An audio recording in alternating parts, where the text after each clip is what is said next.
50대 중반 정미숙. 남편이 빚을 지고 도망가면서 청소 일을 시작합니다. 그런데 청소하러 간 집 주인이 30년 전 첫사랑 강민준이었습니다. 20살 때 부모님 반대로 헤어진 그 사람. 이제 성공한 사업가가 되어 홀로 살고 있습니다. 그는 청소부 아줌마인 저를 알아보지 못합니다. 어느 날 그의 생일에 미역국을 끓여드렸습니다. 한 숟가락 떠먹던 그가 멈칫합니다. 이 맛, 어디서 먹어본 것 같은데. 30년 전 제가 끓여준 바로 그 미역국. 그가 천천히 저를 쳐다보며 물었습니다. 우리 정말 처음 만난 사이 맞습니까? 잃어버린 30년 그리고 다시 찾은 인연. 과연 우리는 다시 시작할 수 있을까요? 사연 시작 전 구독과 좋아요를 눌러주세요. 이제 사연 시작하겠습니다. 새벽 5시, 저는 남의 집 화장실 바닥에 쪼그려 앉아 변기를 닦고 있었습니다. 고무장갑 사이로 스며드는 찬물이 손목을 타고 올라왔지만 그보다 더 차가운 건 제 가슴이었습니다. 48배를 살아오며 이런 날이 올 줄은 꿈에도 몰랐습니다. 남편 월급에 제 파트 수입까지 합치면 그럭저럭 괜찮게 살았으니까요. 아들 대학 등록금도 제때 넣어주고 명절 때마다 시댁에 용돈도 넉넉히 드렸습니다. 그게 불과 1년 전까지만 해도 제 일상이었습니다. 그런데 남편이 사라졌습니다. 아무 말도 없이 어느 날 아침 출근한다고 나간 뒤 그대로 증발해버렸습니다. 남겨진 건 3천만 원이 넘는 빚더미와 믿을 수 없다는 듯 멍하니 서 있던 저뿐이었습니다. 그때부터 시작됐습니다. 낮에는 마트 계산대에 앉아 물건값을 찍고 밤에는 이렇게 남의 집을 청소하는 생활이요. 아들한테는 차마 말을 못했습니다. 학교 다니느라 고생하는 녀석한테 무슨 염치로 아버지가 빚을 지고 달아났다는 소리를 하겠습니까? 오늘도 어김없이 아침 6시까지 이 집 청소를 끝내야 했습니다. 이 집 주인은 얼굴도 본 적이 없습니다. 관리 업체를 통해서만 연락이 닿았고 한 달에 한 번씩 통장으로 돈이 들어올 뿐이었습니다. 그저 아무도 살지 않는 것처럼 조용한 이 큰 집을 일주일에 3번씩 먼지 하나 없이 청소하면 됐습니다. 거실을 지나 안방으로 향했습니다. 언제나처럼 텅 비어 있을 거라 생각하며 문을 열었는데 그 순간 제 심장이 멎는 줄 알았습니다. 침대에 누군가 누워 있었습니다. 이 집은 분명 비어 있어야 했습니다. 그게 약속이었으니까요. 그런데 지금 침대에는 한 남자가 정장 차림 그대로 이불도 덮지 않은 채 누워서 천장을 바라보고 있었습니다. 남자가 천천히 고개를 돌렸습니다. 그리고 저를 똑바로 쳐다봤습니다. 그 순간 제 온몸에 소름이 돋았습니다. 그 얼굴을 저는 알고 있었습니다. 아니, 알 수밖에 없었습니다. 30년 전 제가 20이었을 때 사랑했던 사람이었습니다. 같은 공장에서 일하며 결혼까지 약속했던 그 사람. 제가 부모님 반대로 울면서 헤어졌던, 평생 잊을 수 없었던 바로 그 사람이었습니다. 입술이 떨렸습니다.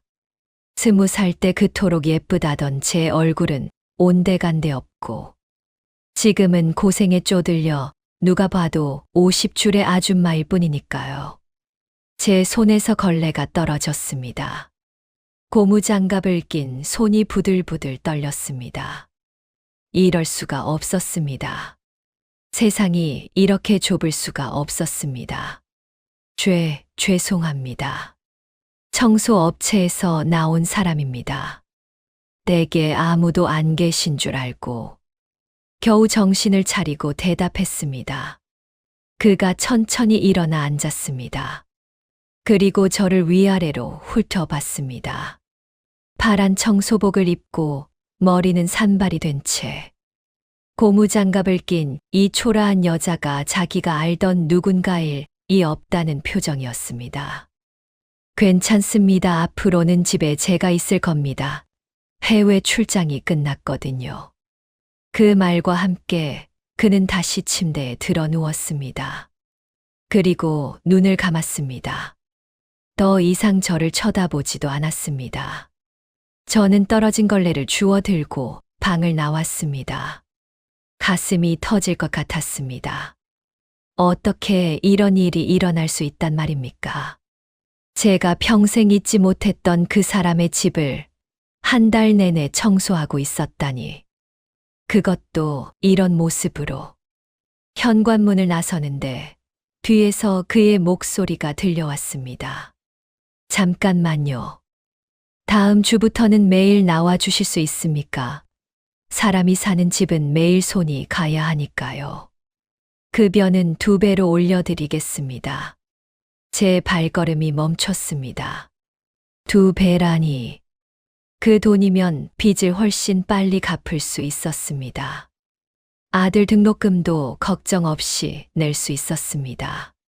하지만 매일 그 사람 앞에서 이 꼴로 서 있어야 한다니. 생각해보고 연락드리겠습니다. 겨우 그 말만 남기고 저는 집을 나왔습니다. 복도를 걸어 나오는 내내 눈물이 멈추지 않았습니다. 그날 밤 저는 잠을 한숨도 못 잤습니다. 단칸방 천장을 바라보며 30년 전 그날이 자꾸만 떠올랐습니다. 20살 저는 섬유 공장에서 미싱을 돌리는 공순이었습니다. 그곳에서 민수를 처음 만났습니다. 그는 염색 작업을 하는 청년이었고 점심시간마다 제게 도시락 반찬을 나눠주곤 했습니다. 이거 우리 어머니가 해주신 건데 나 혼자 먹기 아깝더라고요. 그렇게 시작된 인연이었습니다. 우리는 퇴근 후 공장 뒤편 벤치에 앉아 별을 보며 꿈을 이야기했습니다. 언젠가 돈을 모아서 작은 가게라도 차리자고, 그렇게 둘이서 평범하게 살자고 약속했습니다. 23이 되던 해 민수가 청혼을 했습니다. 반지도 없이 그저 제 손을 꼭 잡으며 말했습니다. 나랑 평생 같이 살아줄래요? 부자로 못 만들어줘도 행복하게는 해줄 수 있어요. 저는 울면서 고개를 끄덕였습니다. 하지만 부모님은 결사반대하셨습니다. 민수네 집안이 너무 가난하다는 이유였습니다. 아버지는 제 뺨을 때리시며 소리를 지르셨습니다. 결국 저는 무릎 꿇고 빌었습니다. 부모님 뜻을 거스를 수 없었습니다. 그 시절엔 그게 당연한 거라 생각했으니까요. 민수를 만나러 갔을 때 그의 눈빛을 저는 평생 잊을 수가 없습니다. 제가 부모님 말씀을 거역할 수 없다고 하자 그가 고개를 끄덕이며 말했습니다. 알아요. 나도 이해해요. 당신 부모님 말씀이 맞아요. 지금의 나로는 당신을 행복하게 못 해줄 테니까요. 그렇게 우리는 헤어졌습니다. 그 후로 민수는 공장을 그만뒀고 저는 부모님이 정해준 남자와 결혼했습니다. 평범한 회사원이었던 그 남자가 1년 전 빚만 남기고 사라질 줄은 꿈에도 몰랐지만요. 핸드폰이 울렸습니다. 관리업체에서 온 문자였습니다. 강민준 씨 댁 청소 건으로 연락이 왔다는 내용이었습니다. 급여를 2배로 올려주겠다는 제안을 수락하겠느냐는 물음이었습니다. 손가락이 떨렸습니다. 거절 버튼과 수락 버튼 사이에서 한참을 망설이다가 결국 수락을 눌렀습니다. 빚쟁이들의 전화를 피할 수는 없었으니까요. 아들의 미래를 포기할 수는 없었으니까요. 다음 날부터 저는 매일 그 집으로 출근했습니다. 민수는, 아니 이제는 강민준이라 불러야 할 그 사람은 대부분 서재에 틀어박혀 있었습니다. 가끔 거실에서 마주칠 때면 그는 가볍게 고개만 끄덕일 뿐이었습니다. 마치 저를 그저 투명인간처럼 대하는 것 같았습니다. 그게 차라리 다행이었습니다. 제 얼굴을 똑바로 보지 않으니 알아볼 일도 없을 테니까요.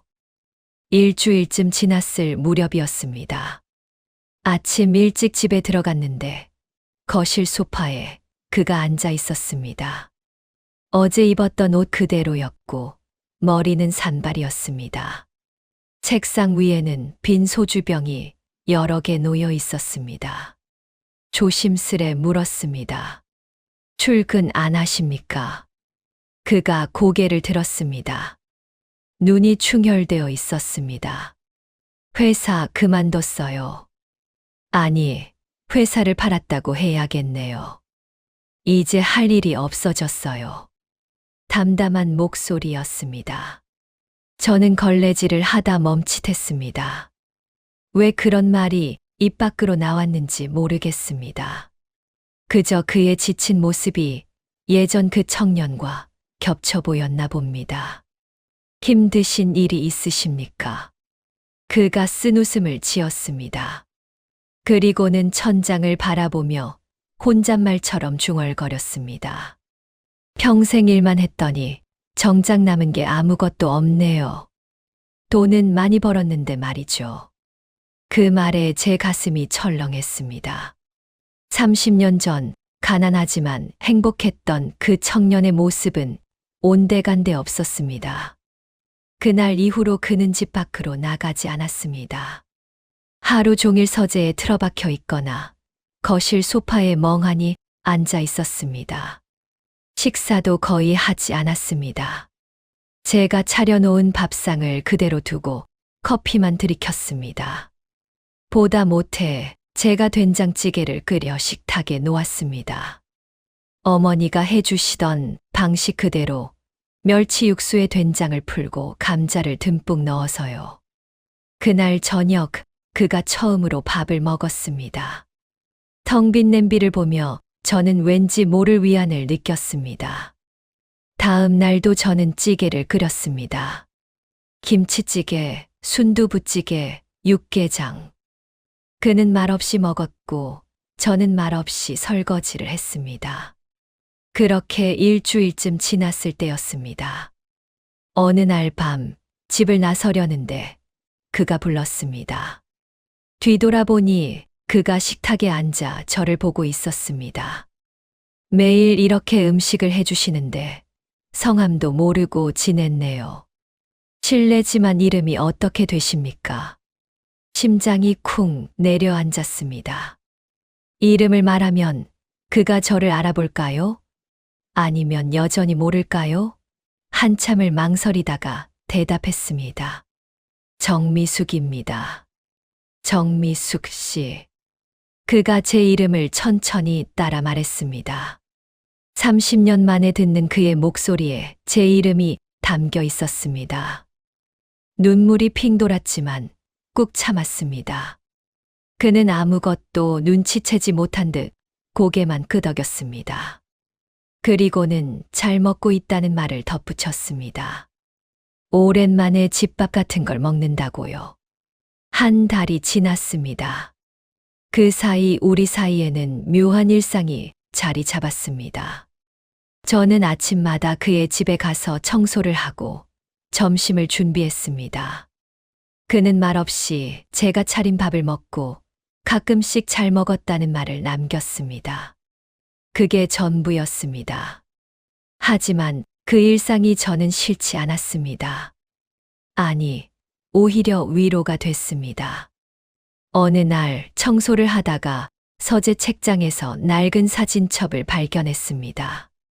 먼지를 털어내고 펼쳐보니 그곳에는 공장 시절 사진들이 가득했습니다. 그리고 그 사이에 저와 민수가 함께 찍은 사진이 한 장 끼워져 있었습니다. 공장 뒤편 벤치에서 둘이 나란히 앉아 웃고 있는 사진이었습니다. 손이 떨렸습니다. 그가 이 사진을 아직도 간직하고 있었다니. 30년이 지난 지금까지도요. 뒤에서 목소리가 들렸습니다. 그거 왜 보고 계세요? 깜짝 놀라 돌아보니 그가 서재 문간에 서 있었습니다. 사진첩을 얼른 덮으려는데 그가 다가와 제 손에서 사진첩을 가져갔습니다. 황급히 변명을 늘어놓았습니다. 먼지를 털다가 사진첩이 그만 떨어졌다고요. 괜찮다며 그가 사진을 가만히 들여다봤습니다. 그 사진, 저와 민수가 함께 찍은 그 사진을요. 한참을 들여다보던 그가 입을 열었습니다. 제 첫사랑이었어요. 20살 때 만났던 사람이에요. 그때는 정말 행복했는데 그의 목소리에 그리움이 묻어 있었습니다. 제 가슴이 미어졌습니다. 조심스레 물었습니다. 왜 헤어지셨습니까? 그 사람 부모님이 반대하셔서요. 나 같은 가난뱅이랑은 안 된다고 하셨죠. 그가 쓸쓸하게 웃었습니다. 그리고는 창밖을 바라보며 말을 이었습니다. 그래서 돈을 벌었습니다. 미친 듯이 일했어요. 언젠가 다시 만나면 그때는 떳떳하게 청혼하고 싶어서요. 그런데 막상 돈을 벌고 나니 그 사람은 이미 결혼해서 애까지 낳고 살더라고요. 숨이 막혔습니다. 그가 저를 찾았다니, 제가 결혼한 걸 알고 있었다니, 지금도 그 사람을 생각하십니까? 왜 그런 질문을 했는지 모르겠습니다. 그저 묻고 싶었습니다. 그가 고개를 끄덕였습니다. 매일요. 하루도 안 잊어본 날이 없어요. 그 말에 눈물이 흘러내렸습니다. 제 얼굴에서 눈물이 주르르 흘러내리는 걸 느꼈습니다. 그가 깜짝 놀라 제 쪽을 돌아봤습니다. 왜 우냐고, 자기가 무슨 실례를 했냐고 물었습니다. 고개를 저었습니다. 아무것도 아니라고, 그저 안타까운 이야기라서 그렇다고 둘러댔습니다. 그가 휴지를 건네며 미안하다고 했습니다. 괜한 얘기를 해서 기분 상하게 했다고요. 더 이상 참을 수가 없었습니다. 서재를 나와 화장실로 뛰어가 문을 잠그고 소리 없이 울었습니다. 한참을 그렇게 울다가 얼굴을 씻고 나왔습니다. 그는 서재로 들어간 뒤였고 저는 조용히 집을 나왔습니다. 그날 밤 집으로 돌아오는 길에 남편한테서 전화가 왔습니다. 1년 만이었습니다. 손이 떨렸지만 받았습니다. 남편의 목소리는 술에 절어 있었습니다. 미안하다는 말을 되풀이했습니다. 사업이 잘못됐다고, 도저히 얼굴을 볼 수가 없어서 도망쳤다고요. 변명이 이어졌습니다. 하지만 저는 더 이상 아무 감정도 느껴지지 않았습니다. 분노도 원망도 그리움도 없었습니다. 그저 텅 빈 마음뿐이었습니다. 제 입에서 말이 나왔습니다. 이혼합시다. 남편이 당황한 듯 말을 더듬었습니다. 다시 시작하자고, 잘못했다고 빌었습니다. 하지만 저는 마음이 정해져 있었습니다. 됐어요. 이제 지쳤어요. 당신도, 이 생활도 다요. 전화를 끊었습니다. 그리고 한참을 멍하니 앉아 있었습니다. 결혼 생활 25년이 이렇게 끝나는 건가 싶었습니다. 근데 이상했습니다. 슬프지가 않았습니다. 오히려 후련했습니다. 이제야 짐을 내려놓은 기분이었습니다. 다음 날 평소처럼 청소를 하러 갔습니다. 그런데 그가 정장을 입고 서재에서 나왔습니다. 오랜만에 보는 모습이었습니다. 넥타이를 매고 있었는데 자꾸 삐뚤어졌습니다. 서너 번을 다시 매는데도 제대로 되지 않았습니다. 보다 못해 제가 다가가 조심스레 물었습니다. 제가 해드릴까요? 그러시겠습니까? 그가 고개를 끄덕였습니다. 저는 그의 넥타이를 풀고 다시 매주었습니다. 손이 떨렸습니다. 이렇게 가까이에서 그의 얼굴을 보는 건 30년 만이었습니다. 주름이 깊어졌고 흰머리도 섞여 있었지만 여전히 그때 그 사람이었습니다. 넥타이를 다 매주고 물러서려는데 그의 손이 제 손목을 잡았습니다. 심장이 두근거렸습니다. 그가 저를 빤히 쳐다봤습니다.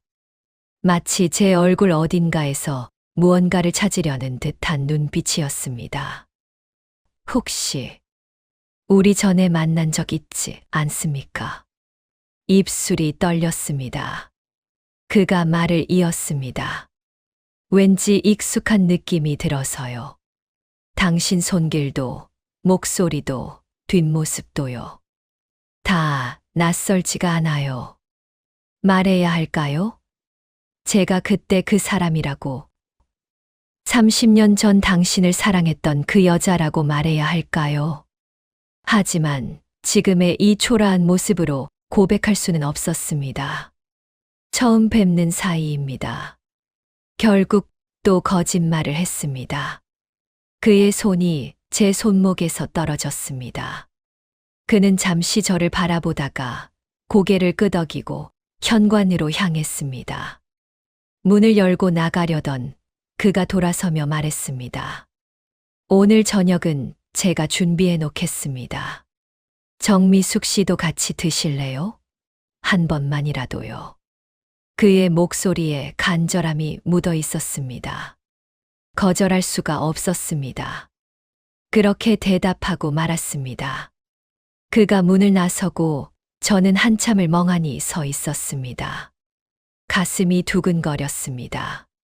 30년 만에 다시 그와 마주 앉아 밥을 먹게 되다니 손을 가슴에 얹었습니다. 심장이 미친 듯이 뛰고 있었습니다. 하루 종일 청소를 하면서도 정신이 없었습니다. 자꾸만 시계를 보게 됐습니다. 저녁이 되면 그와 마주 앉는다는 생각에 손이 떨렸습니다. 거울을 보니 머리가 산발이었습니다. 급히 정리하고 얼굴에 묻은 먼지도 닦아냈습니다. 청소복 차림이지만 최대한 단정하게 보이려고 애썼습니다. 저녁 6시 그가 돌아왔습니다. 큰 쇼핑백 2개를 들고요. 부엌으로 가더니 냉장고에 이것저것을 꺼내놓기 시작했습니다. 신기한 마음에 슬쩍 들여다보니 그가 상추를 씻고 있었습니다.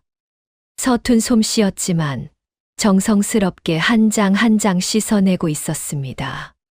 1시간쯤 지났을까요? 그가 식탁을 차리라고 했습니다. 식탁에 나가보니 삼겹살 구이와 쌈, 채소, 된장찌개까지 푸짐하게 차려져 있었습니다. 서툴지만 정성이 느껴지는 상차림이었습니다. 마주 앉았습니다. 30년 만에 그와 한 식탁에 마주 앉은 겁니다. 떨리는 손으로 젓가락을 들었습니다. 삼겹살을 한 점 집어 입에 넣었습니다. 약간 탔지만 정성이 느껴지는 맛이었습니다. 맛있다고 했습니다. 진심이었습니다. 그가 안도한 표정을 지었습니다. 그리고는 자기도 한 점 집어 먹더니 씁쓸하게 웃었습니다.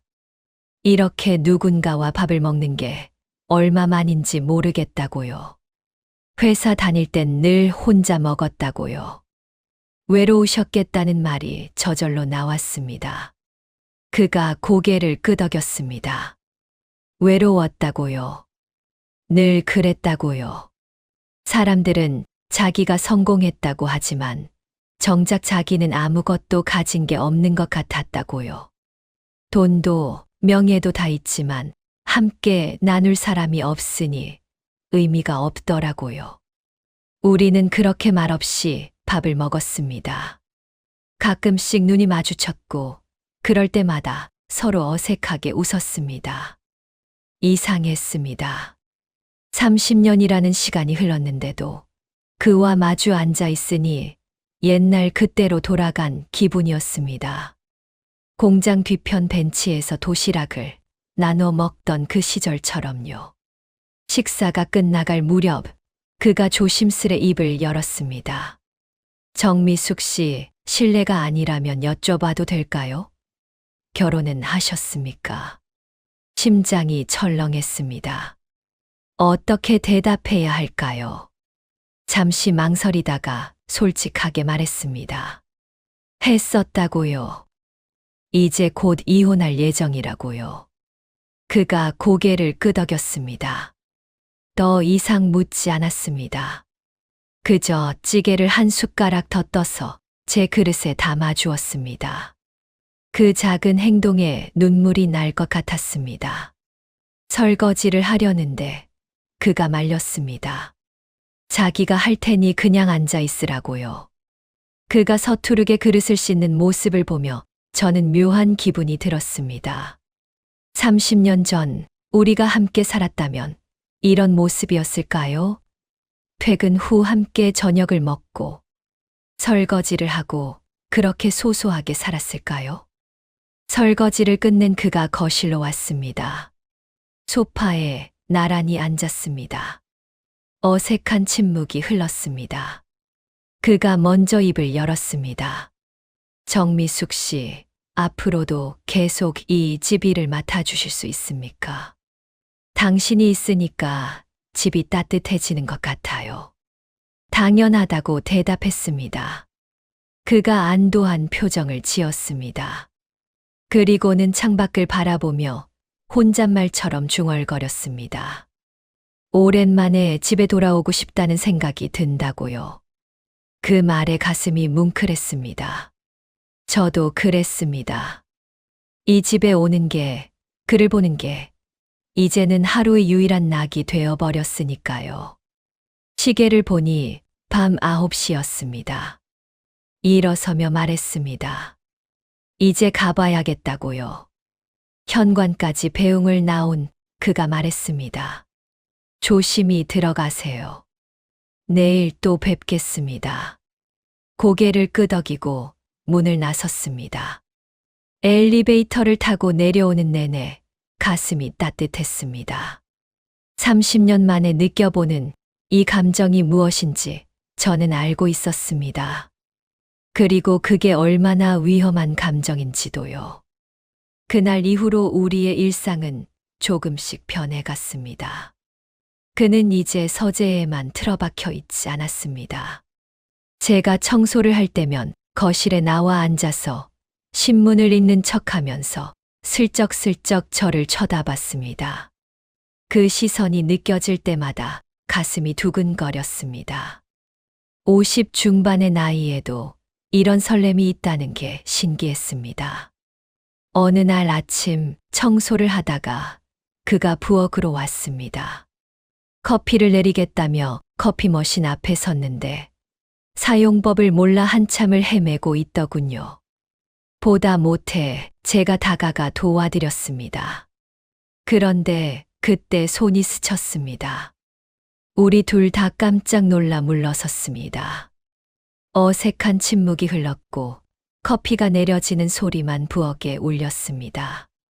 그가 먼저 입을 열었습니다. 언제부터 이 일을 했냐고 물었습니다. 1년쯤 됐다고 대답하자 낮에도 일한다는 걸 알고 있다며 힘들지 않냐고 걱정했습니다. 마트 계산원 일까지 알고 있다는 게 놀라웠습니다. 관리 업체에서 들었나 봅니다. 저는 괜찮다고 일하는 게 오히려 정신 건강에 좋다고 답했습니다. 그가 고개를 끄덕이며 자기 이야기를 꺼냈습니다. 회사를 그만두고 나니 오히려 더 공허하다고 했습니다. 뭘 위해 그렇게 미친 듯이 일했나 싶다고요. 그의 목소리에 허무함이 묻어 있었습니다. 청춘을 다 바쳐 일했지만 정작 옆을 돌아보니 아무도 없더라는 겁니다. 그 말을 듣는 제 가슴도 무거워졌습니다. 커피를 2잔 따라 식탁에 놓으며 그가 같이 마시자고 했습니다. 저는 망설였지만 그의 눈빛에 거절할 수가 없었습니다. 식탁에 마주 앉아 커피를 한 모금 마시는데 그가 이상한 말을 했습니다. 저와 함께 있으면 마음이 편해진다고요. 왜 그런지는 자기도 모르겠다고 했습니다. 가슴이 철렁 내려앉았습니다. 그도 이 묘한 친숙함을 느끼고 있었던 겁니다. 저도 그렇다고 말했습니다. 그 말이 저절로 나왔습니다. 그가 고개를 들어 저를 빤히 쳐다봤습니다. 뭔가 더 물어보려는 것 같았지만 결국 입을 다물었습니다. 우리는 한참을 말없이 앉아 있었습니다. 가끔씩 눈이 마주쳤고 그럴 때마다 서로 어색하게 웃었습니다. 창밖으로 햇살이 들어와 식탁을 비췄습니다. 평화로운 시간이었습니다.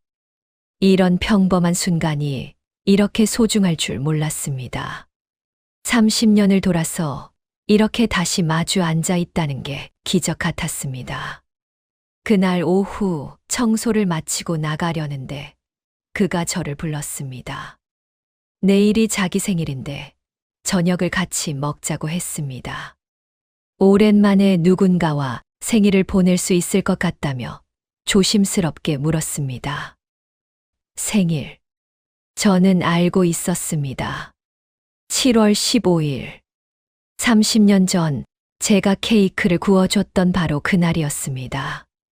좋다고 대답했습니다. 그렇게 말하는 그의 얼굴에 미소가 번졌습니다. 30년 만에 보는 그의 진짜 미소였습니다. 제 가슴이 뛰었습니다.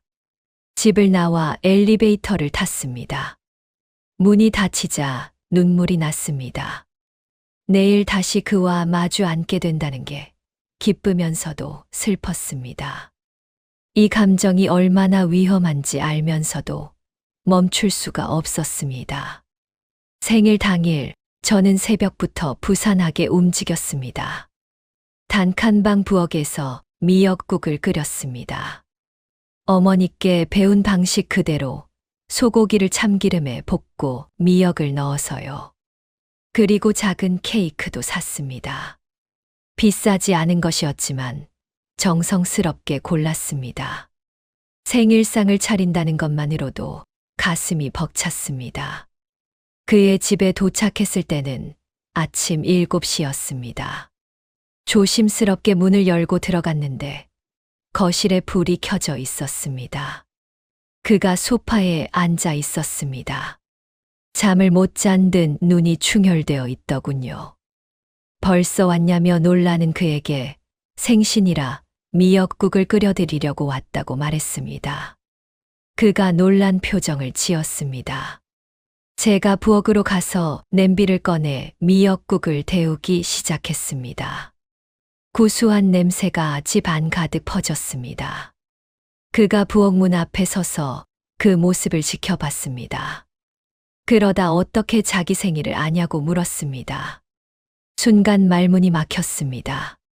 어떻게 대답해야 할까요? 관리 업체에서 들었다고 거짓말을 했습니다. 그가 의심스러운 눈빛으로 저를 봤지만 더 이상 묻지 않았습니다. 하지만 그 눈빛에서 뭔가 이상하다는 걸 느끼고 있다는 게 보였습니다. 식탁에 밥과 미역국, 간단한 반찬을 차렸습니다. 그가 자리에 앉아 한 숟가락 떠서 입에 넣었습니다. 그 순간 그의 손이 멈췄습니다. 숟가락을 든 채로 굳어버린 겁니다. 한참을 그렇게 있다가 천천히 저를 쳐다봤습니다. 이 맛이 어디서 먹어본 것 같다고, 정말 이상하다고 했습니다. 자기 어머니도 이렇게 끓였다고요. 제 심장이 쿵쿵거렸습니다. 30년 전 제가 그의 어머니께 배워서 끓여준 그 미역국. 그게 기억나는 걸까요? 저는 최대한 담담하게 어머니 손맛이 그리우실 것 같아서 옛날 방식으로 끓여봤다고 말했습니다. 그가 감사하다며 오랜만에 이런 맛을 먹어본다고 했습니다.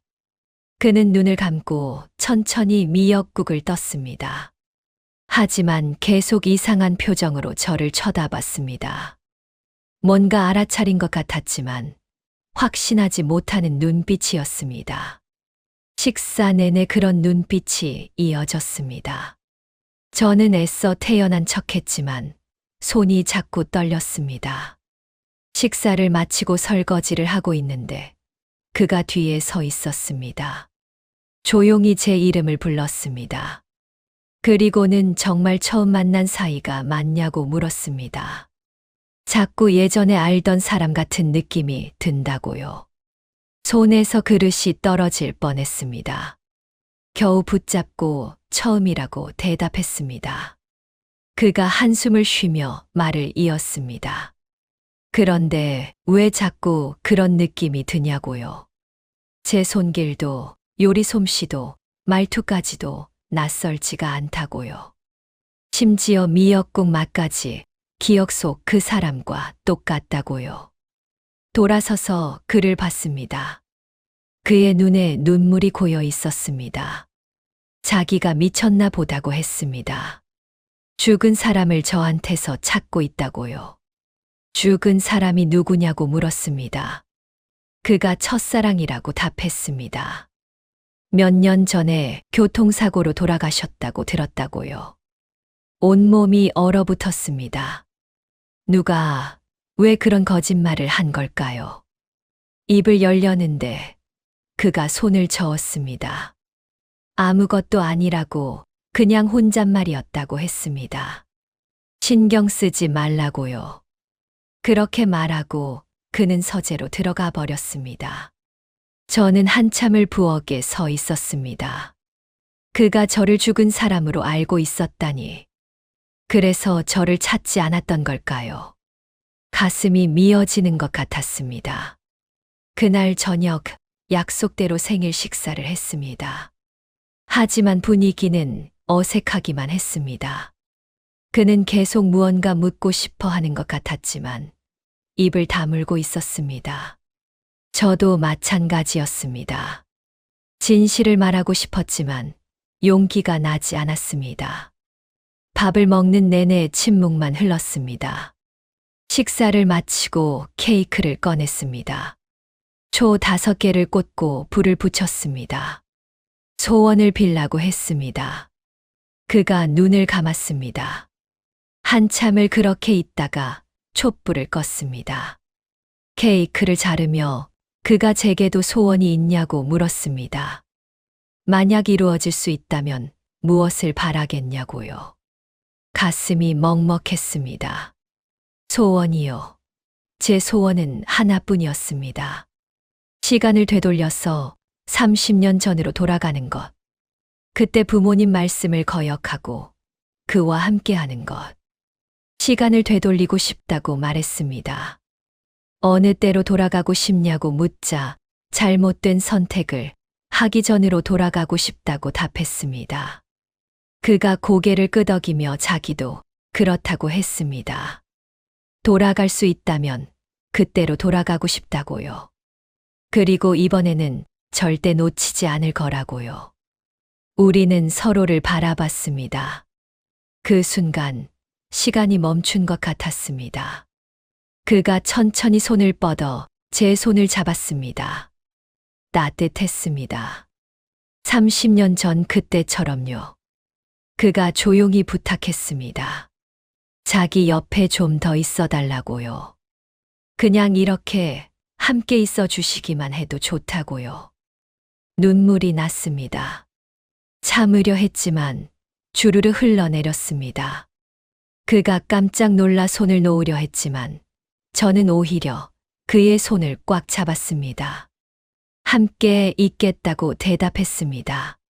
그가 감사하다며 제가 옆에 있으니까 살아있는 것 같다고 말했습니다. 그날 밤 저는 평소보다 늦게 집에 돌아왔습니다. 그와 거실 소파에 앉아 오래된 영화를 봤습니다. 말은 별로 없었지만 함께 있다는 것만으로도 행복했습니다. 그의 어깨에 머리를 기댔을 때 그가 제 손을 꼭 잡아주었습니다. 그렇게 우리는 한참을 앉아 있었습니다. 영화가 끝나고 엔딩 크레딧이 올라가는 동안에도요. 하지만 집으로 돌아오는 길, 현실이 다시 저를 짓눌렀습니다. 저는 그저 청소부일 뿐이었습니다. 그의 과거를 숨기고 있는 거짓말쟁이일 뿐이었습니다. 이 행복이 얼마나 갈 수 있을까요? 언젠가는 진실을 말해야 할 텐데, 그때 그가 저를 용서해 줄까요? 밤새 뒤척이며 그 생각뿐이었습니다. 다음 날 평소처럼 청소를 하러 갔습니다. 그런데 현관문이 열려 있었습니다. 이상한 느낌에 조심스럽게 들어갔는데 거실에 낯선 여자가 서 있었습니다. 정장을 입은 세련된 모습의 여자였습니다. 제가 누구냐고 묻자 여자가 저를 위아래로 훑어봤습니다. 그 눈빛에는 경멸이 담겨 있었습니다. 청소하는 사람이냐고 물었습니다. 그리고는 민준 오빠가 어디 있냐고 했습니다. 민준 오빠. 그 호칭이 제 가슴을 찔렀습니다. 서재에 계실 거라고 대답하고 청소 도구를 들고 부엌으로 향했습니다. 여자는 서재 쪽으로 걸어갔습니다. 문을 두드리는 소리가 들렸고 이어서 그의 목소리가 들렸습니다. 부엌에서 설거지를 하는 척하며 귀를 기울였습니다. 여자 이름은 지은이라고 했습니다. 생일 지났다고 연락도 안 돼서 걱정했다는 여자의 목소리가 들렸습니다. 그가 미안하다고, 요즘 정신이 없었다고 답했습니다. 여자는 그래도 약속은 지켜야 한다며 아버지가 보고 싶어 하니 이번 주말에 집에 오라고 했습니다. 대화가 이어졌습니다. 여자는 그의 약혼녀였습니다. 몇 년 전부터 양가 어른들이 정해놓은 사이라고 했습니다. 그 말을 듣는 순간 설거지하던 손이 멈췄습니다. 약혼녀.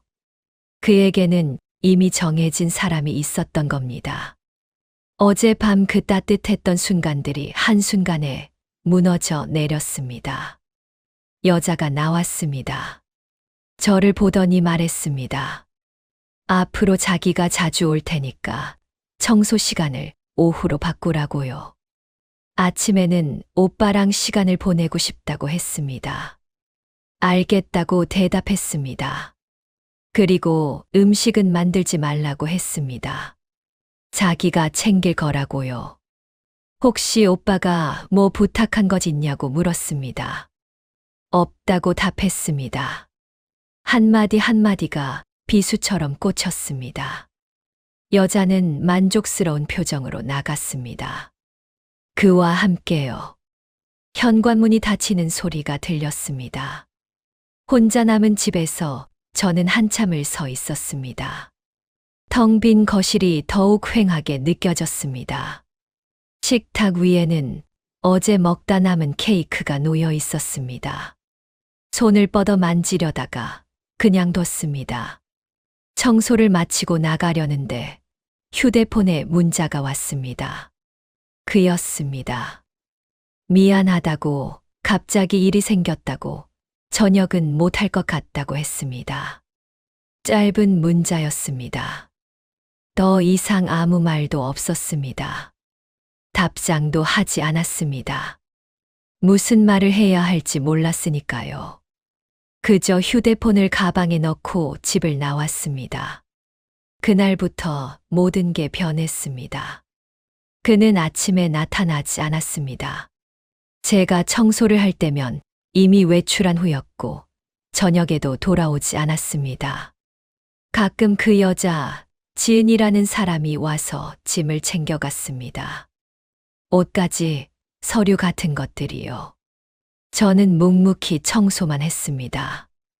여자가 올 때마다 인사를 건넸지만 돌아오는 건 무시뿐이었습니다. 집 안 곳곳에 여자의 흔적이 늘어갔습니다. 화장대 위에 화장품이 놓였고 옷장에 여자 옷이 걸렸습니다. 부엌에는 비싼 식재료들이 쌓였습니다. 저는 그것들을 보며 청소를 했습니다. 가슴이 아팠지만 참았습니다. 이게 제 자리였으니까요. 청소부는 청소만 하면 되는 거였으니까요. 일주일쯤 지났을 때 관리 업체에서 연락이 왔습니다. 강민준 씨 댁 청소 계약이 해지됐다고 했습니다. 수고했다는 인사와 함께요. 그렇게 끝이었습니다. 인사도 없이 이유도 없이 그저 끝나버렸습니다. 30년 만에 다시 만났던 그 인연이 한 달도 채 되지 않아 다시 끊어진 겁니다. 마지막 날 청소를 마치고 나오면서 거실을 한번 둘러봤습니다. 우리가 함께 커피를 마셨던 식탁, 영화를 봤던 소파, 그가 처음으로 웃어주었던 그 자리. 모든 게 그대로였지만 이제 더 이상 제가 있을 곳은 아니었습니다. 조용히 문을 닫고 나왔습니다. 밤마다 울었습니다. 소리 없이 이불을 뒤집어 쓰고 울었습니다. 아들이 눈치챌까봐 조심하면서요. 낮에는 마트에서 일했고 밤에는 다른 집 청소를 다녔습니다. 하루하루가 기계처럼 지나갔습니다. 웃지도 울지도 않았습니다. 그저 살아갈 뿐이었습니다. 그렇게 또 2달이 지났습니다. 2달째 되던 날, 저는 완전히 예전의 일상으로 돌아가 있었습니다. 낮에는 마트 계산대에 앉아 있고, 밤에는 다른 집 청소를 다녔습니다. 손님들의 얼굴도 청소하는 집들도 그저 스쳐 지나갈 뿐이었습니다. 감정이 무뎌졌습니다. 아프지 않으려면 아무것도 느끼지 않는 게 최선이었으니까요.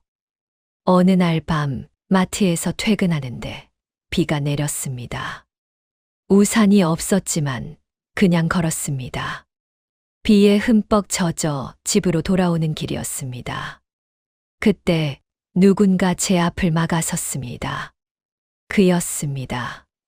강민준이었습니다.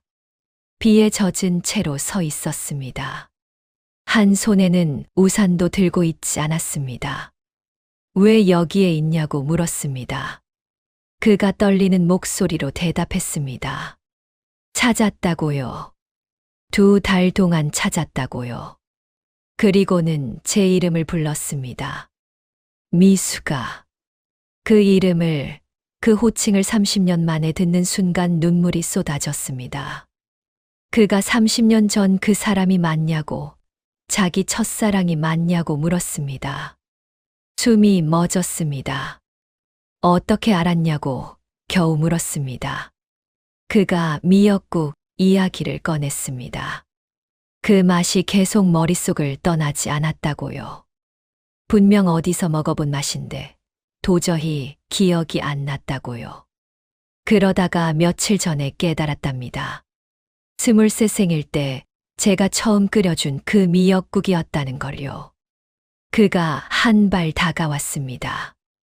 그래서 확인했다고 했습니다. 제 본명을요. 정미숙. 그 이름을 보는 순간 알았다고요.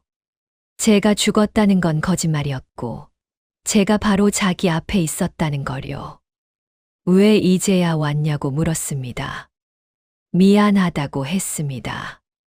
약혼을 정리하는데 시간이 걸렸다고요. 지은이라는 여자와의 약혼을 파기했답니다. 양가 부모님을 설득하고 모든 걸 정리했다고 했습니다. 이제야 제 앞에 떳떳하게 설 수 있게 됐다고요. 그가 제 손을 잡았습니다. 30년 전에 못한 말이 있다고 했습니다. 부자로 못 만들어준다고 했던 그 약속 말고 더 중요한 약속을 하고 싶다고요. 빗속에서 그가 무릎을 꿇었습니다. 결혼해달라고 했습니다. 이번에는 절대 놓치지 않겠다고요. 눈물이 비와 섞여 흘러내렸습니다. 30년. 길고 긴 시간이었습니다. 그 시간 동안 저는 단 한 번도 그를 잊은 적이 없었습니다. 매일 밤 그를 그리워했고, 후회했고, 아파했습니다. 늦었다고 말했습니다. 너무 늦었다고요. 그가 고개를 저었습니다. 늦지 않았다고, 아직 시간이 있다고 했습니다. 저는 이혼녀라고 아들도 있다고 말했습니다. 그때 그 20살 아가씨가 아니라고요. 그도 그때 그 23 청년이 아니라고 했습니다. 하지만 한 가지는 변하지 않았다고요. 저를 사랑하는 마음만큼은요. 제 손을 잡은 그의 손이 떨렸습니다. 손등에 빗물이 흘러내렸습니다.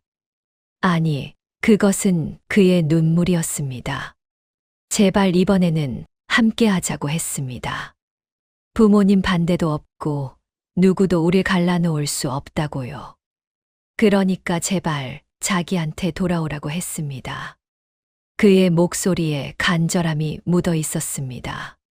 저는 한참을 그를 내려다봤습니다. 빗속에 무릎 꿇은 채 저를 올려다보는 그 사람을요. 30년을 기다려준 그 사람을요. 천천히 손을 뻗어 그의 뺨을 어루만졌습니다. 주름이 깊어졌고 흰머리도 섞여 있었지만 여전히 제가 사랑했던 그 사람이었습니다. 네, 이번에는 함께 하겠다고 대답했습니다. 그 순간 그가 일어서서 저를 꽉 안았습니다. 빗속에서 우리는 한참을 그렇게 서 있었습니다. 30년 만에 다시 서로의 품에 안긴 채로요. 잃어버렸던 시간은 되돌릴 수 없지만 이제 남은 시간은 함께 할 수 있었습니다. 그것만으로도 충분했습니다. 그날 밤 그는 저를 집까지 바래다 주었습니다. 단칸방 앞에 서서 저는 부끄러웠습니다. 이렇게 초라한 곳에 사는 제 모습을 보여주는 게요. 하지만 그는 아무 말도 하지 않았습니다. 그저 제 손을 꼭 잡고 있을 뿐이었습니다. 내일 다시 만날 수 있냐고 물었습니다. 저는 고개를 끄덕였습니다. 그가 환하게 웃었습니다. 그 미소를 보는 순간 제 가슴이 따뜻해졌습니다. 다음 날 약속 장소에 나갔습니다. 오랜만에 제대로 된 옷을 꺼내 입었습니다. 거울을 보니 낯설었습니다. 1년 넘게 청소복만 입고 살았으니까요. 화장도 조금 했습니다. 립스틱을 바르는 손이 떨렸습니다. 마치 첫 데이트를 앞둔 20살 처녀처럼요. 그가 먼저 와 있었습니다. 저를 보더니 눈이 휘둥그레졌습니다. 정말 아름답다고 했습니다. 그 말에 얼굴이 화끈거렸습니다. 50 중반의 나이에도 이런 말을 듣게 될 줄 몰랐습니다. 우리는 공원을 걸었습니다. 30년 전처럼 나란히 걸으며 이야기를 나눴습니다. 그동안 어떻게 살았는지, 무슨 일이 있었는지요. 그가 먼저 이야기를 시작했습니다. 저와 헤어진 후 미친 듯이 일했다고요. 공장을 나와서 건설 현장에서 막노동을 했고, 밤에는 야간 경비를 섰답니다. 돈을 모아 작은 사업을 시작했고, 실패하고, 다시 시작하고를 반복했대요. 저한테 떳떳해지고 싶었다고 했습니다. 언젠가 다시 만나면 부모님도 반대 못하게 만들고 싶었다고요. 그렇게 10년을 일했답니다. 그리고 겨우 성공했을 무렵 저를 찾기 시작했대요. 하지만 부모님 집에 가보니 이사를 가셨고 공장 동료들한테 물어봐도 아무도 제 소식을 모르더랍니다. 그러다 누군가가 말했답니다. 제가 결혼했다고, 애까지 낳았다고요. 그 말을 듣는 순간 그는 모든 걸 포기했답니다. 늦었다고 생각했대요. 그리고 몇 년 후 또 다른 소식을 들었답니다. 제가 교통사고로 세상을 떠났다는 거짓말을요. 확인할 방법도 없었답니다. 부모님도 찾을 수 없었고 공장도 문을 닫았으니까요. 그는 그렇게 저를 잃었다고 생각하며 살았답니다. 일에만 매달렸고 주변에서 권하는 사람들을 만났지만 마음이 가지 않았대요. 그러다 몇 년 전 부모님 성화에 모이 이겨 지은과 약혼했답니다. 하지만 사랑하지 않았다고요. 한 번도요. 그 말을 듣는 제 가슴이 아팠습니다. 그도 저처럼 30년을 혼자였던 겁니다. 사랑하지 않는 사람들 틈에서 외롭게 살아온 겁니다. 저도 제 이야기를 했습니다. 부모님이 정해준 남자와 결혼했다고요. 평범한 회사원이었는데 성실하고 착한 사람이었다고요. 하지만 사랑하지는 않았어요. 한 번도요. 그래도 아들을 낳고 나름 평범하게 살았습니다. 그런데 1년 전 남편이 사업에 손을 댔다가 실패하고 도망갔다고 말했습니다. 그 말에 그가 제 손을 꽉 잡았습니다. 많이 힘들었겠다고 했습니다. 처음엔 그랬다고 대답했습니다. 하지만 이상하게도 그 사람이 떠나고 나니까 오히려 홀가분하더라고요. 이제야 짐을 내려놓은 기분이었다고요. 우리는 한참을 걸었습니다. 말없이 그저 손만 꼭 잡고요. 가을 바람이 불어와 낙엽이 떨어졌습니다. 노란 은행잎, 붉은 단풍잎이 우리 발밑에 쌓였습니다. 그 낙엽을 보며 그가 말했습니다. 우리도 이제 가을이라고요. 봄과 여름을 놓쳐버렸지만 그래도 가을이 남았다고요. 그 말에 눈물이 났습니다. 맞았습니다. 우리에게는 가을이 남아 있었습니다. 그리고 그 가을을 이제는 함께 보낼 수 있었습니다. 30년이라는 시간이 아깝지 않은 건 아니었습니다. 만약 그때 부모님 말씀을 거역했다면 우리는 지금쯤 어떻게 살고 있었을까요? 아마도 평범한 가정을 꾸리고 아이들을 키우며 그렇게 행복하게 살았겠지요. 하지만 후회해봐야 소용없었습니다. 지나간 시간은 되돌릴 수 없으니까요. 중요한 건 지금이었습니다. 지금 이 순간, 그의 손을 잡고 걷는 이 순간만큼은 완벽했습니다.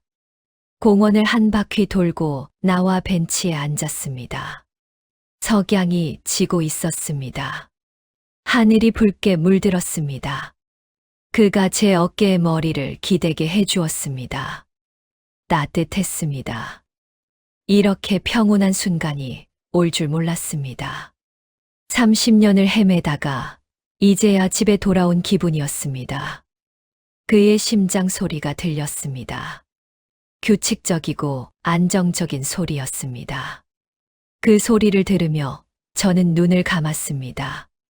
며칠 후 그가 저를 어디론가 데려갔습니다. 차를 타고 1시간쯤 달렸을까요? 바닷가 근처에 작은 집이 하나 있었습니다. 정원이 있는 아담한 집이었습니다. 여기가 어디냐고 물었더니 몇 년 전에 산 집이라고 했습니다. 은퇴하면 여기서 살려고 했는데 혼자 살기엔 너무 크더라고요. 그가 문을 열고 들어갔습니다. 햇살이 잘 드는 거실, 아늑한 부엌, 작은 방 2개가 있었습니다. 뒤쪽으로는 작은 텃밭도 있었습니다. 마당에는 감나무 한 그루가 서 있었고 울타리에는 장미덩굴이 자라고 있었습니다. 그가 말했습니다. 여기서 같이 살면 어떻겠냐고요. 아들도 함께요. 제 심장이 쿵 내려앉았습니다. 아들 얘기까지 하다니요. 아들은 대학생이라고 말했습니다.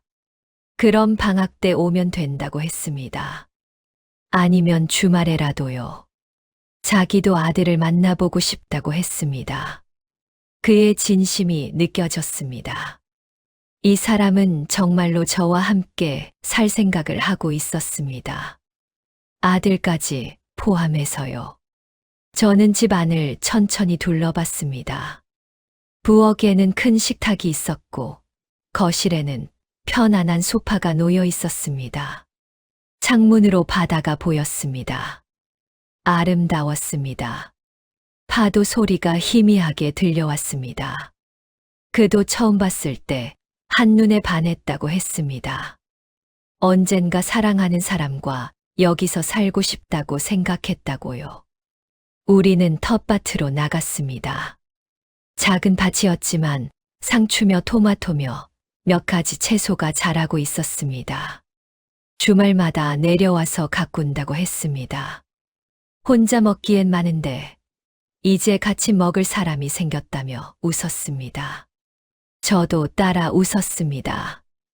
이 집에서 그와 함께 사는 모습이 그려졌습니다. 아침에 일어나 함께 커피를 마시고 텃밭을 가꾸고 저녁에는 바다를 보며 산책을 하는 모습이요. 상상만으로도 가슴이 벅찼습니다. 이런 평화로운 삶이 제게도 올 줄 몰랐습니다. 1년 전만 해도 단칸방에서 하루하루를 근근히 살아가던 제가 이제 바닷가 집에서 사랑하는 사람과 살게 되다니요. 돌아오는 길 그가 물었습니다. 아들한테 언제 말할 거냐고요. 이번 주말에 만나기로 했다고 답했습니다. 그럼 자기도 함께 가도 되냐고 물었습니다. 깜짝 놀라 그를 쳐다봤습니다. 벌써냐고 물었더니 늦출 이유가 없다고 했습니다. 아들한테도 인사드리고 싶고 정식으로 허락도 받고 싶다고요. 그의 진지한 표정을 보니 이게 현실이라는 게 실감났습니다. 30년을 기다렸던 사람이 이제 제 옆에 있다는 게요. 알겠다고 대답했습니다. 함께 가자고요. 그가 환하게 웃었습니다. 그 웃음이 참 좋았습니다. 주름진 눈가에 웃음꽃이 피었습니다. 그날 밤 아들한테 전화를 했습니다. 주말에 만나자고 소개시켜줄 사람이 있다고요. 아들이 놀란 목소리로 혹시 재혼하는 거냐고 물었습니다. 아직 그 정도는 아니고 그냥 만나보는 사람이라고 답했습니다. 누구냐고 어디서 만났냐고 물었습니다. 뭐라고 설명해야 할까요? 30년 전 첫사랑이라고, 청소하던 집 주인이라고, 만나면 얘기해 주겠다고 했습니다. 좋은 분이라고요. 전화를 끊고 나니 가슴이 두근거렸습니다. 아들이 어떻게 받아들일까요? 반대하지는 않을까요? 저를 이기적인 엄마라고 생각하지는 않을까요? 하지만 한편으로는 기대도 됐습니다. 제 인생에서 가장 중요한 두 사람이 만나는 순간이니까요. 아들이 그를 좋아해주면 좋겠다는 생각이 들었습니다. 침대에 누워서도 잠이 오지 않았습니다. 계속 생각했습니다. 아들이 뭐라고 할까? 어떤 표정을 지을까? 혹시 실망하지는 않을까? 밤새 뒤척이다가 새벽이 되어서야 잠들었습니다. 주말이 되었습니다. 약속 장소는 아들이 다니는 대학교 근처 카페였습니다. 그와 함께 카페에 들어섰을 때 아들이 이미 와 있었습니다. 저를 보더니 일어서려다가 그를 보고는 멈칫했습니다. 서로 인사를 나누고 자리에 앉았습니다. 어색한 침묵이 흘렀습니다. 커피를 주문하고 잔을 들었다 놓았다 하며 시간만 보냈습니다. 아들이 조심스레 물었습니다. 이분이 어떤 분이냐고요. 저는 한숨을 쉬고 말했습니다. 엄마가 20살 때 사귀던 사람이라고요.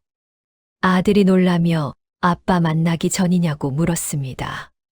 그렇다고 그때 헤어졌는데 최근에 다시 만나게 됐다고 답했습니다. 아들이 그를 쳐다봤습니다. 그리고 저를 봤습니다. 뭔가 복잡한 표정이었습니다.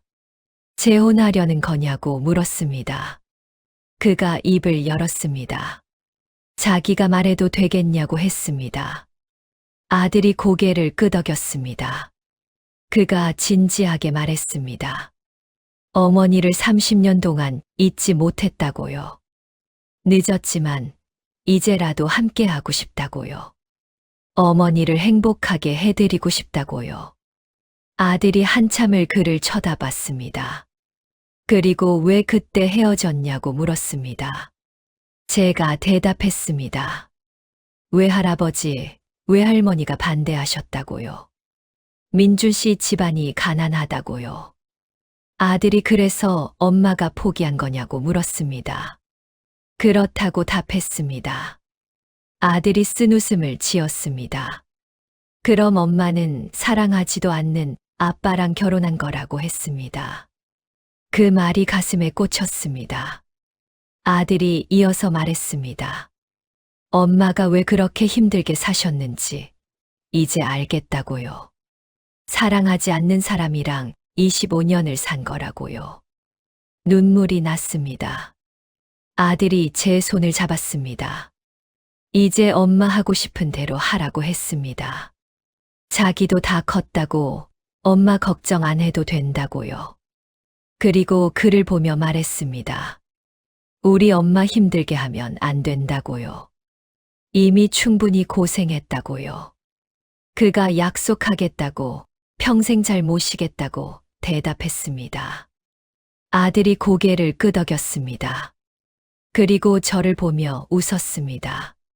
축하한다고, 이제라도 사랑하는 사람 만났다고요. 그 말에 눈물이 주르르 흘렀습니다. 아들이 이렇게 이해해 줄 줄 몰랐습니다.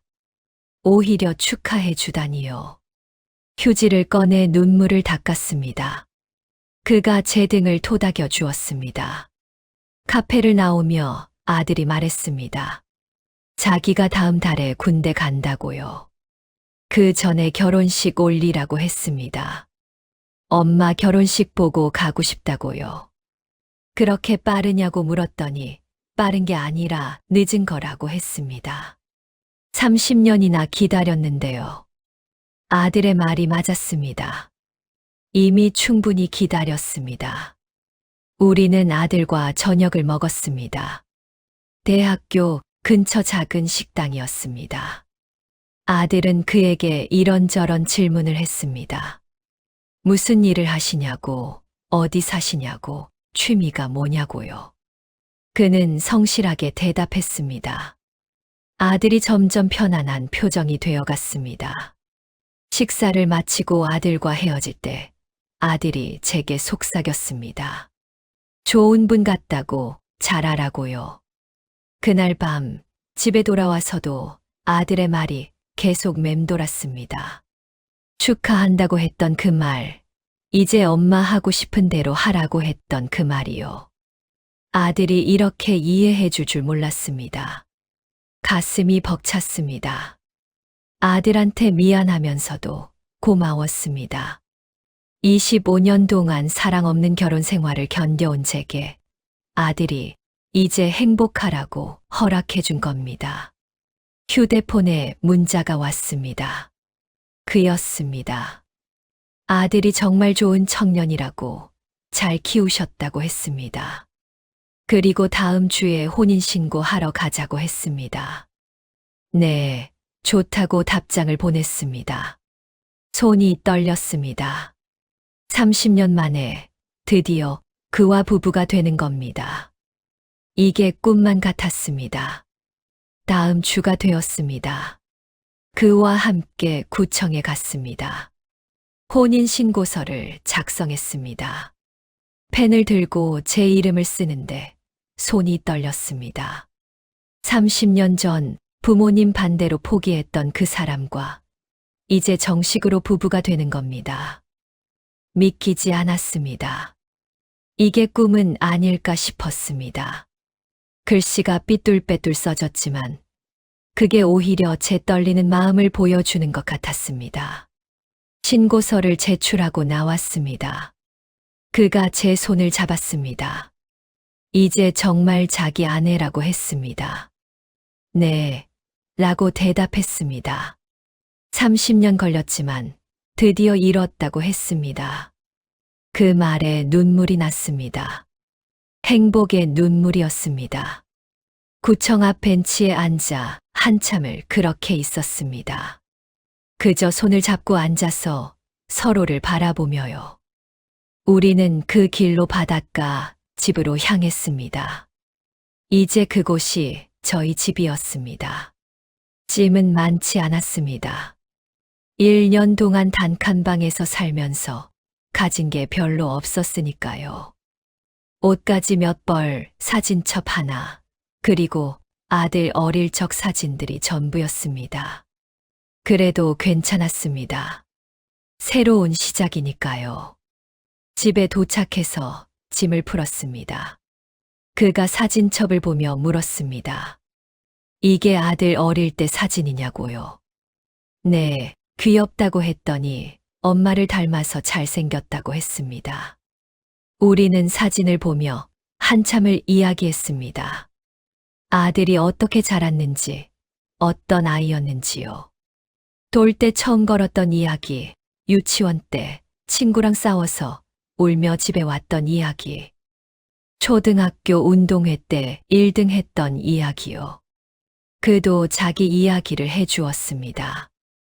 혼자 살며 얼마나 외로웠는지, 저를 얼마나 그리워했는지요. 밤마다 저를 생각했다고 했습니다. 만약 그때 부모님 반대가 없었다면 우리는 어떤 삶을 살았을까 상상했다고요. 아이들을 낳고 함께 늙어가는 모습을요. 그 말을 듣는 제 가슴이 아팠습니다. 저도 똑같은 상상을 했었거든요. 저녁이 되었습니다. 함께 부엌에 서서 저녁을 준비했습니다. 제가 야채를 썰고 그가 고기를 굽고요. 서툴지만 함께 하니 즐거웠습니다. 자기는 요리를 못한다며 걱정했습니다.